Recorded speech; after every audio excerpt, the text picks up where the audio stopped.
All right, here we go. Bit of a pun in the title here. This is not going to be the background on Bitlantis.city. This is going to be a background for Bitlantis.city,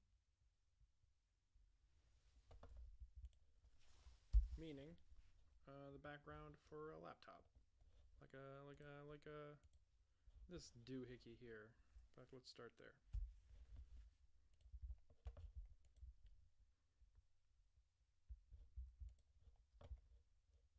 Doing something along these lines, but it's got to be kind of cluttery because I actually don't know what his desktop looks like, but if it's anything like mine, it's very cluttered.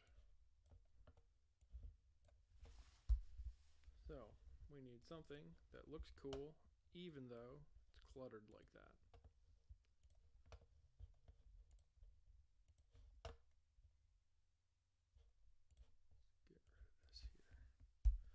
And let's get some words in here. I don't like working in silence. Thought slime.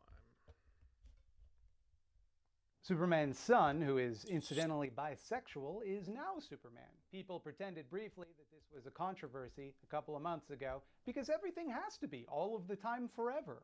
Something about this particular fake controversy really felt tiresome at the time. More so than the normal amount, all of it feels tiresome. Literally, every person that brought this up did so with a reflexive discomfort about having to do so, knowing that the whole thing was so clearly manufactured outrage. Everybody approached it with this resigned exhaustion. Like, I can't believe we're all getting so worked up about such a silly thing, everybody would say. And yes, indeed. I'm coming at this late on purpose. I wanted the discussion to go away and become irrelevant before I engaged with it, to drive home how arbitrary it was, and how all of the hysteria around it looks ridiculous even a couple of months later. There is a long and storied history of gay panic about superheroes. In 1954, psychologist Frederick Wertham published the book Seduction of the Innocent, arguing that comic books contribute to juvenile delinquency. It's one of the most seminal moments in comic book history. It's basically the reason the Comics Code Authority existed. It got comics horribly censored, blah, blah, blah. It's more or less why superheroes have dominated the medium ever since, which is ironic, because Wertham also argued that superheroes like Batman and Wonder Woman were terribly gay, which, like most nerds at the time, he thought was bad and a mental disorder instead of normal and a way people can be. Jokes about Batman and his alleged sexual relationship with Robin in particular have been going on since the character's inception. It's a joke which I have always felt says more about the people making it than the characters themselves. Like, do you think a man and a boy cannot be alone together without having sex? Do you think men cannot raise children? Are you okay? Is everything okay? Also, some people have framed this in a positive way in depictions where Robin is a young adult instead of a child. Famously, Burt Ward, who played Robin in the 1960s Batman TV show, thought about it this way. And you're gonna have a hard time convincing me that I'm imagining this subtext in Joel Schumacher's Batman. It's not always a cheap shot joke. Sometimes there's substance to it, and sometimes it means something important to people, and I don't want to take away from that. Sometimes, though, it is very much a cheap shot joke. Like, in the 1990s, SNL had a recurring sketch about the ambiguously gay duo. A parody of Batman and Robin, except, get this is gonna make you laugh, they're gay. Like, sometimes they do stuff and it's not supposed to be gay, but the way they say it, there's like gay subtext. That's the joke. And although Marvel and DC Comics have had many non-hetero superheroes, Iceman, Northstar, Batwoman, John Constantine, to name just a few, it seems that making a superhero that anyone, anywhere ever has actually heard of visibly queer struck a nerve in the complainosphere. Conservatoid pundits served up some truly miserable bigotry on this. And I totally understand why someone would see their bigoted nonsense and feel compelled to respond. You can't just let them say bigoted shit without pushback, because that normalizes their bigotry. Even though you realize, obviously, they're just trying to drag you into yet another culture war battleground about useless pop culture ephemera. We can't ever move forward with any conversation ever, because anytime we try, they just get up there and they're like, oh, fucking the woke schools are saying that George Jetson is trans. Shut the fuck up. It does not matter. Fuck. And an ugly, cynical part of me also can't help but feel like the whole thing was cooked up by DC Comics to generate this exact reaction, to get a bunch of weirdos mad so that people like me would, I don't know, buy the comic to get revenge on them? Or to show support for bisexual people? That's ultimately reductive. It's a standard I would never hold a heterosexual character to. But at the same time, they did this with Robin about a month earlier, and that did feel like a trial balloon. It does strongly feel like a marketing-driven decision, that being seen as pro-LGBTQ+ rights will appeal to younger readers, but also piss off some very loud weirdos, giving them all sorts of free publicity, and making the consumption of their comics a sort of proxy for political action.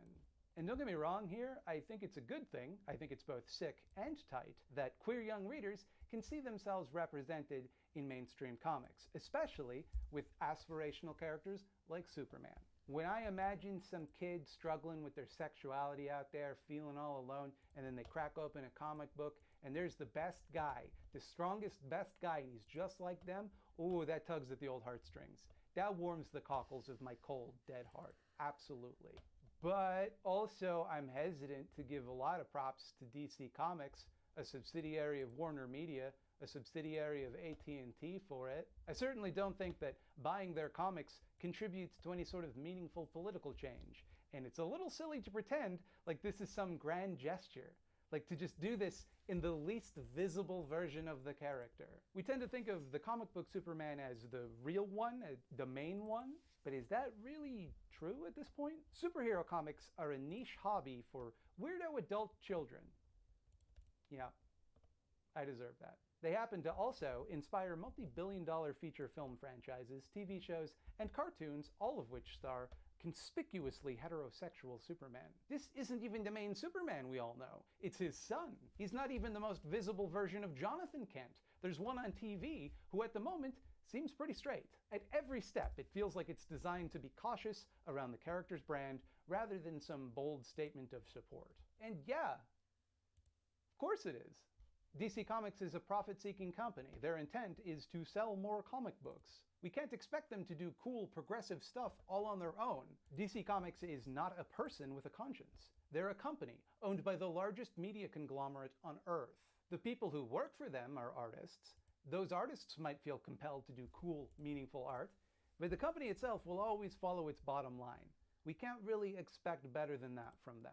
Any support they express as an institution for queer people is a calculated attempt to sell more comics. I do think it's cool that they think it will sell more comics. That's something worth celebrating. But that only happened because of decades of activism. DC Comics does not own that.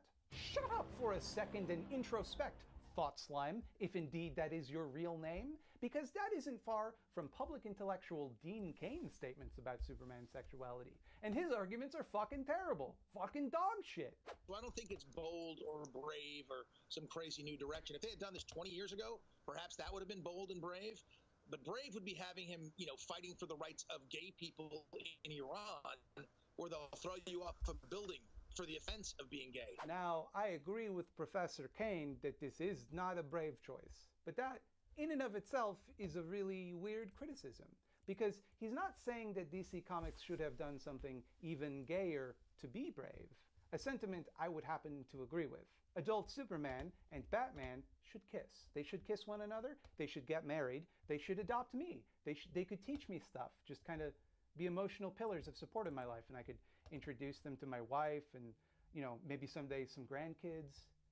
And I imagine Batman would be distant at first, but over time we'd develop a kind of quiet familial intimacy.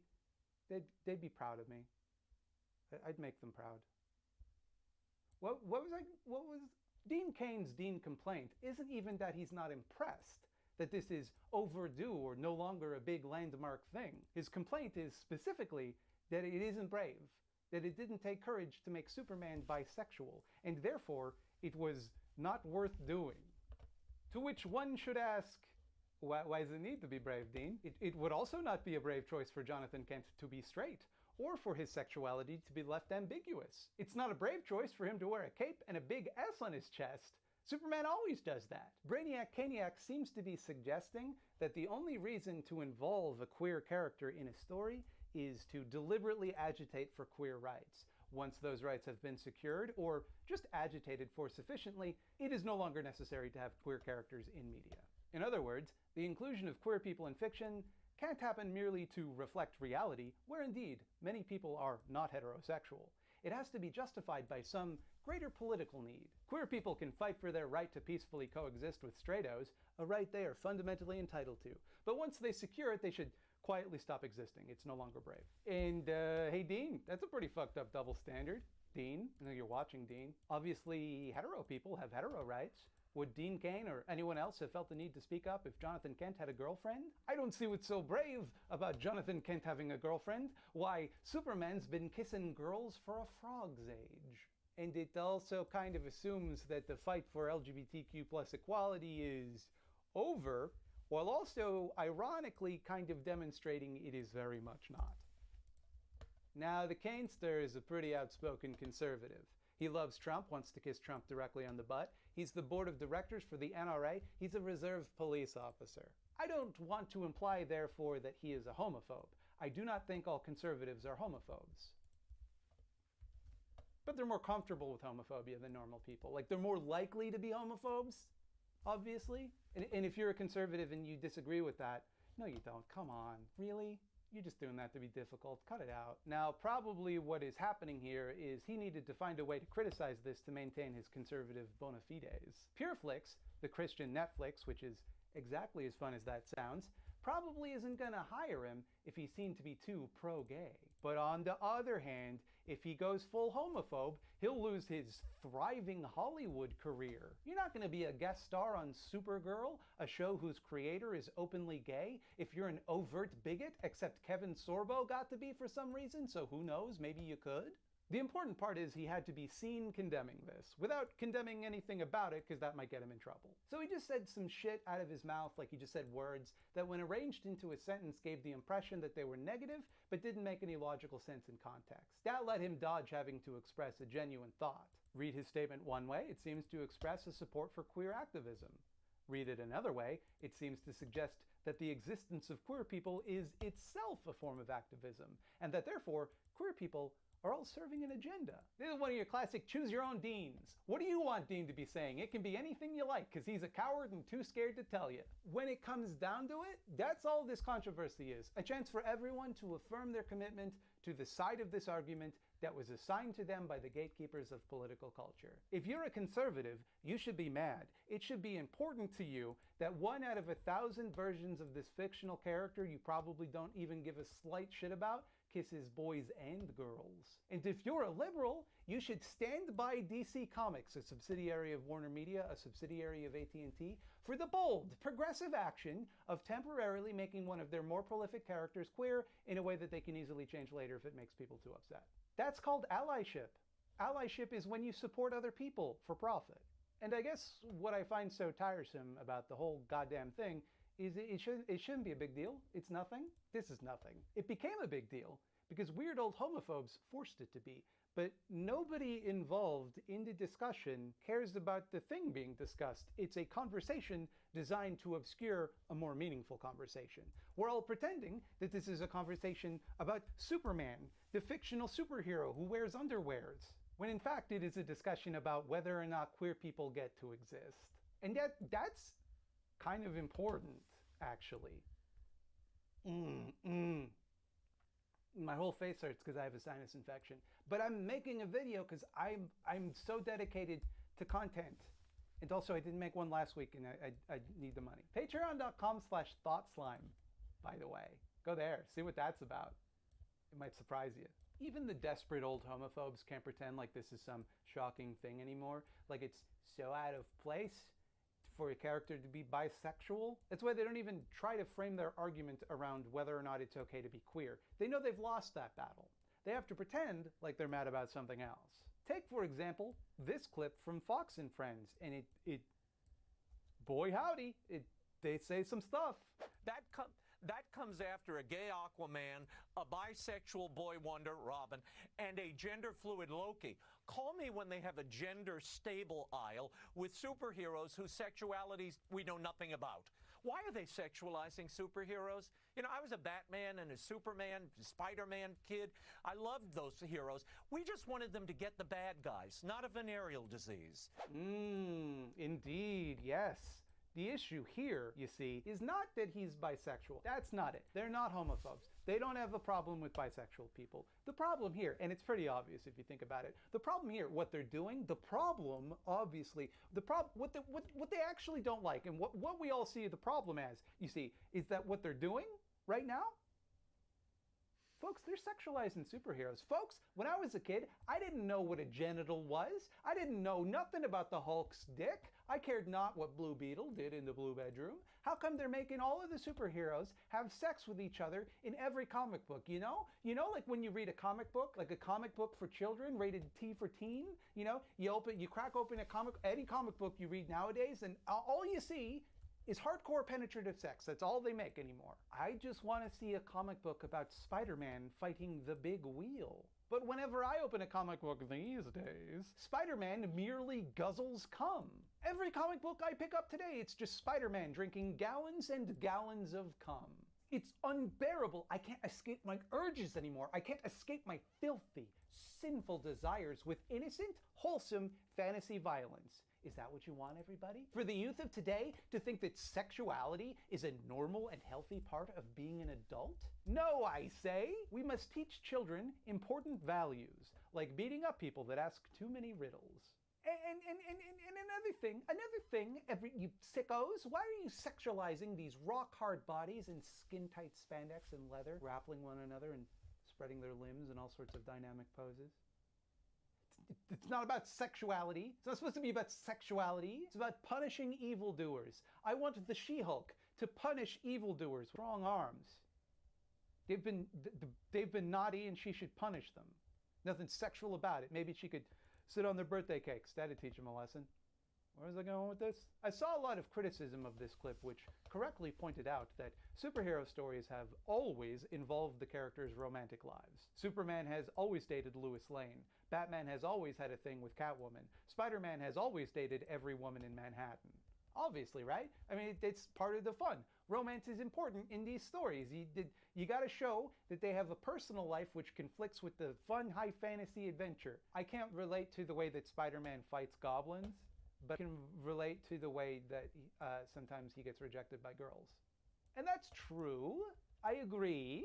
But also, that response misses the point entirely. See, that response applies to what Raymond Arroyo is explicitly saying, but not to the unspoken assumption that a gay romance or gender nonconformity in general, for some reason, is inherently sexual in a way that cisness and heterosexuality are not. If Superman kisses a woman, that's normal. If Superman kisses a man, that's sexual. They love this one. They love doing this. This is how the argument goes. Being gay is a sexuality. No argument there, right, woke lords? Therefore, to be gay in a comic is to display one's sexuality. Would you agree? So then, it's not that I have a problem with queer people. I just don't want sexuality, gay or straight, inserted into these stories. Why, I'd have the same problem if it were heterosexual sexuality. If Spider-Man was guzzling a woman's cum.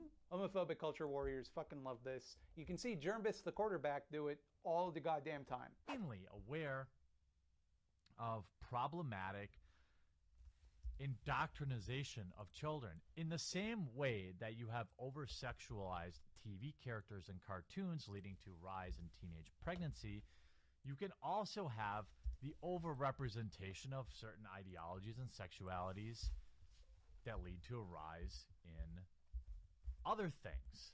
This is why we have things like trans trenders. Are there trans folks out there? Sure. Is there a reason you have more than ever right now? Probably. It feels like, to me, like propaganda. You can see why it works, right? Because obviously it would be bad to make children's media overtly sexual or pornographic. Predators could use that to groom children, so what kind of monster would be okay with that? Everybody, except leadership in the Catholic Church, wants to protect children from sexual predators. I mean, it's a little suspect there, buddy. Why is it so important to you that there's sex stuff in kids' media? That's pretty fucked up. It's pretty fucked up. And okay, sure, right. Thing is, though, there's no sexual content here, obviously. Being bi is a sexuality, but words can mean more than one thing. Being bisexual isn't just sexual. Surely, you must recognize that people tend to experience romantic love with some of the people they are sexually attracted to. That queer people don't merely bone down, but also have normal romantic lives where they do all of the same stuff heteros do. They hug, they watch TV together, and they fight over which one of them hugs the blankets. The intersectionality of sex and romance is not even considered at all. Asexual people do not factor into their thinking whatsoever, even though some asexual people are in same-sex romantic relationships. They do not bone down. They do not wish to bone down, but they still love each other. And because of the way language works, we would call those people homosexual, even though they don't do sex at each other or anyone. When it is convenient, i.e. when it allows them to frame queer people as predators, homophobes like to pretend that being gay is reducible to just sexuality. That to be gay merely reflects a sexual preference, and not also, often, a romantic, emotional, or intimate one.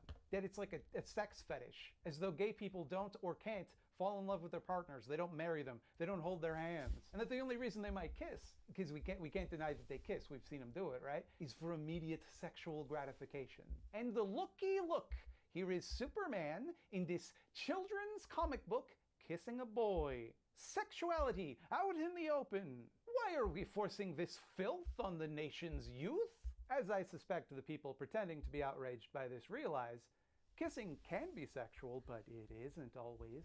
Obviously. People tend to kiss their children, which I would hope is not sexual. Politicians are out there kissing babies. If that's a sex thing, it seems like it wouldn't help them get elected, actually. It seems like that would make them less popular. Hey, why don't you crack open a fucking Bible? Jesus is kissing dudes left, right, and center. Because kissing doesn't have to be sexual. It can just be a sign of affection to demonstrate the emotion we call love. Framing queerness this way lets you pretend as though what's happening in these comics is sex stuff. They're eating each other's butts and doing foot jobs and stuff like that, even if it's not textual, even if you don't see a sex act happening on the page. The existence of queer people itself implies sex happening just out of sight. We are forced to assume, outside the borders of the panels, everybody is chowing down on hogs and puss. It's in the liminal space between panels, it's an all-you-can-eat hog and puss buffet.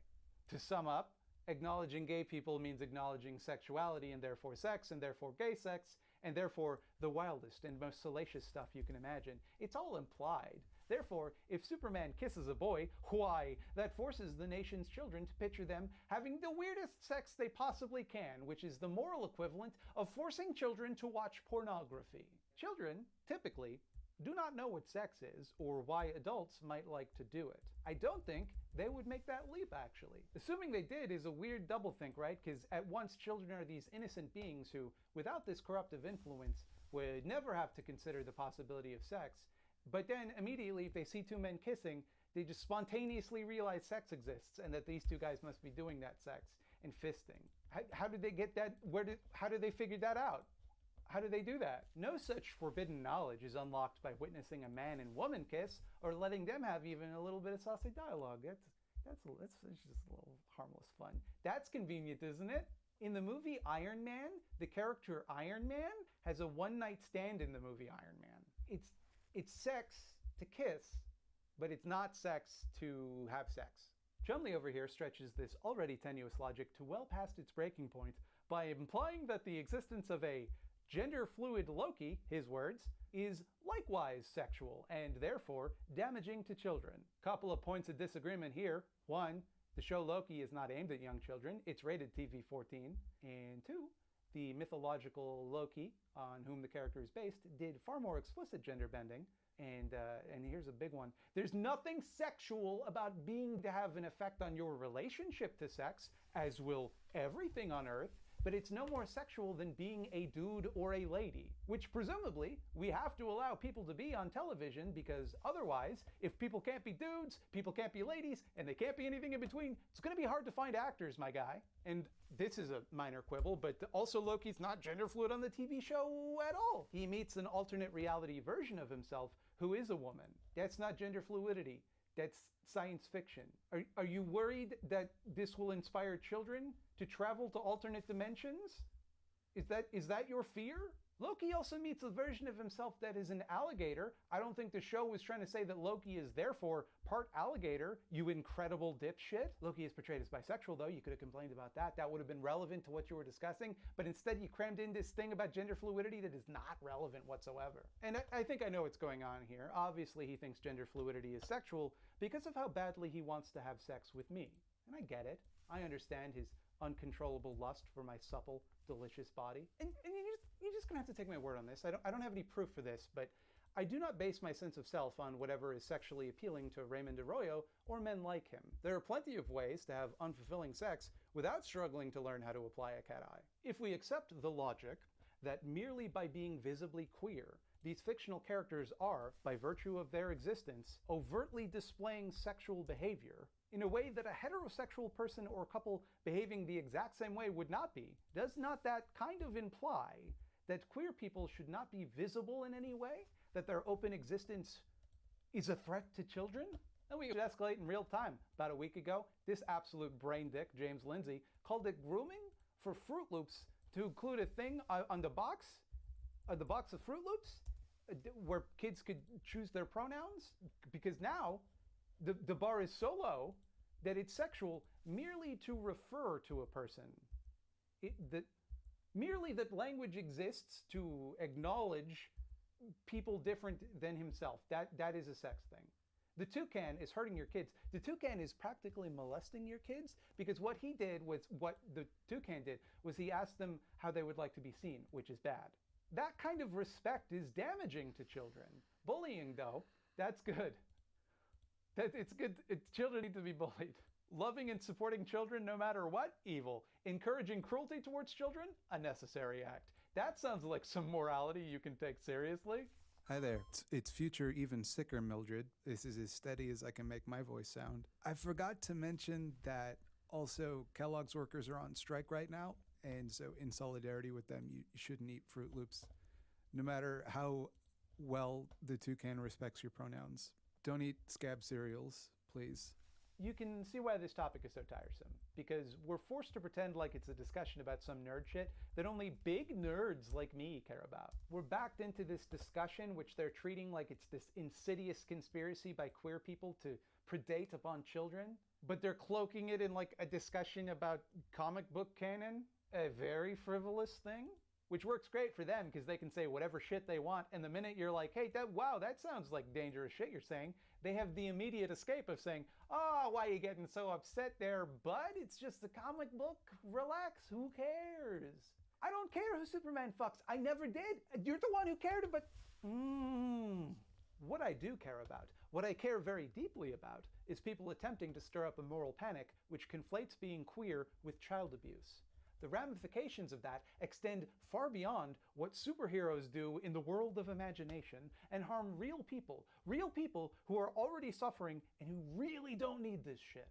But if you want to get into comic book canon, fine, let's do that. Anyone who's read Eyeball Man #1 knows that it's already canon in the DC universe that heroism and bravery are illusions, manufactured by the frail human psyche which cannot withstand the all-consuming might of eyeballs. Well, that's how it was post-crisis. I don't know if they've retconned that in Rebirth.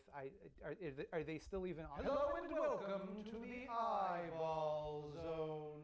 Here in the Eyeball Zone, we preserve small content creators, putting them in little plastic sleeves to keep them in mint condition by putting eyeballs on their work. Hey, we've had a lot of fun today, haven't we? Sometimes these right-wing doofuses will do something fun, like get mad about comic books. Other times what they'll do is they'll form a political party to kick Muslims out of the UK. In The Policies of Britain First, Taking Your Rights Away, Data Mail, the title explains it pretty sufficiently, I think. That's all well and good for lefty lumps like me and you, but Data Mail goes a step further by explaining it to a hypothetical Britain First voter in language that appeals to them and doesn't assume that they share our values. Like, even if these people are raging bigots, he can still explain to you that it's not even in your bigoted self-interest to vote for Britain First. They're bad. Mortals, you have displeased us, and we will bestow the eyeball curse on two this morrow. People are always asking me, what's it like to have an anxiety disorder? Well, sometimes one thing is you could do something that's like just altruistic in nature, like you're genuinely trying to help people, but then get worried that they'll be mad if you do it for them. I have wanted to eyeball BP and overthrow media for some time, but I was real up in my own butt about it, real up in my head. I don't know why. Which is why I was very relieved when BP sent me an email, because I didn't want to have an awkward conversation where I walk up to somebody and be like, hey, you mind if I eyeball you? Do you know what I mean when I say that? It's like a thing I do. Anyway, now that I've managed to make this all about me, Overthrow Media makes fantastic radical content in both senses of the word, including video essays and music videos. If you listen with your earballs, you may hear some of that music now. Do you have a small leftist project you'd like to see featured here in the eyeball zone? Well, send no more than one email to thoughtslimeeditor@gmail.com with eyeballs somewhere in the subject line and pertinent details like your pronouns, and perhaps you shall find yourself trapped here in the eyeball zone.